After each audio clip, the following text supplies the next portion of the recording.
ಜಗತ್ತನ್ನೇ ಆಳ್ತಿರೋ ಒಂದು super power ದೇಶ ಚೈನಾ. ನಾನಿನ್ನು ಬಡ ದೇಶ ಅಂತ ಹೇಳ್ಕೊಂಡು ನಾಟಕ ಆಡ್ತಿದೆ. ಇವತ್ತು ಎಲೆಕ್ಟ್ರಾನಿಕ್ಸ್, ಕಾರ್ಸ್, ಇಂಡಸ್ಟ್ರಿಯಲ್ ಗೂಡ್ಸ್ ನ ತಯಾರು ಮಾಡೋ ಅಂತ ಜಗತ್ತಿನ ಫ್ಯಾಕ್ಟರಿ ಈ ಚೈನಾ.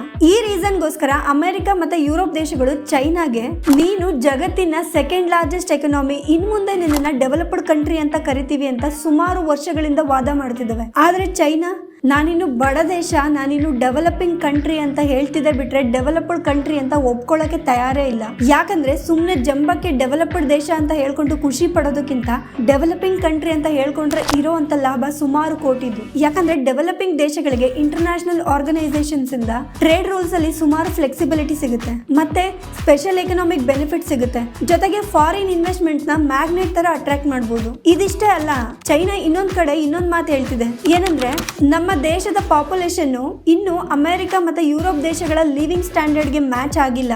ನಮ್ಮ ದೇಶದ ಆವರೇಜ್ ಇನ್ಕಮ್ ಇನ್ನು ತುಂಬಾ ಕಡಿಮೆ ಇದೆ ಅಂತ. ಹೌದು, ಅಮೆರಿಕ ಯುರೋಪ್ ಗೆ ಕಂಪೇರ್ ಮಾಡಿದ್ರೆ ಚೈನಾದ ಪರ್ ಕ್ಯಾಪಿಟಲ್ ಇನ್ಕಮ್ ಇನ್ನೂ ಕಡಿಮೆನೇ ಇದೆ. ಚೈನಾ ಇವತ್ತು ಜಗತ್ತಿನ 2ನೇ ಅತಿ ದೊಡ್ಡ ಎಕನಾಮಿ. ಹಾಗಾದ್ರೆ ಇವಾಗ ನೀವ್ ಹೇಳಿ, ಡೆವಲಪ್ಡ್ ಕಂಟ್ರಿ ಅಂತ ಹೇಳ್ಕೊಂಡು ಖುಷಿ ಪಡೋದು ಮುಖ್ಯನಾ, ಅಥವಾ ನಾನಿನ್ನು ಬಡ ದೇಶ ಅಂತ ಹೇಳ್ಕೊಂಡು ಅದರಲ್ಲಿರೋ ಅಡ್ವಾಂಟೇಜಸ್ ನ ಪಡ್ಕೊಳ್ಳೋದು ಮುಖ್ಯನಾ?